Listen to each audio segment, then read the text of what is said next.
dialysis patient at mataas ang blood pressure during dialysis? Well, kamukha niyo yung dialysis patient ko kanina.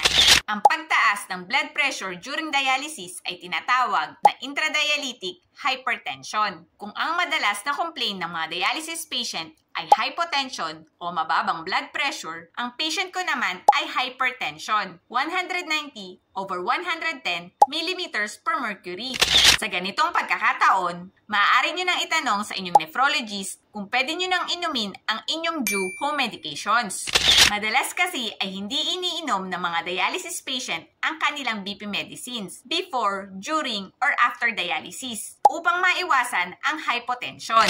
Ngunit kung patuloy na tumataas ang inyong blood pressure during dialysis na may kasamang severe headache, dizziness, chest pain, please talk to your dialysis nurse or nephrologist nang ma-review ang inyong BP medications. Or kahit walang sintomas, maganda ring ilista ang inyong blood pressure sa inyong bahay nang may basehan ang inyong nephrologist at dialysis nurse sa inyong mga gamot, morning, afternoon, at evening.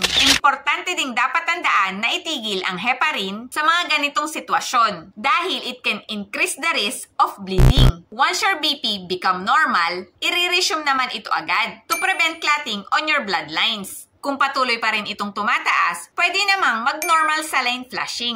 I-comment mo naman dyan sa baba ang inyong latest blood pressure at ano ang inyong mga ginagawa upang maging normal ang inyong blood pressure. Please like, share, and follow nyo na rin. See you around mga kabato!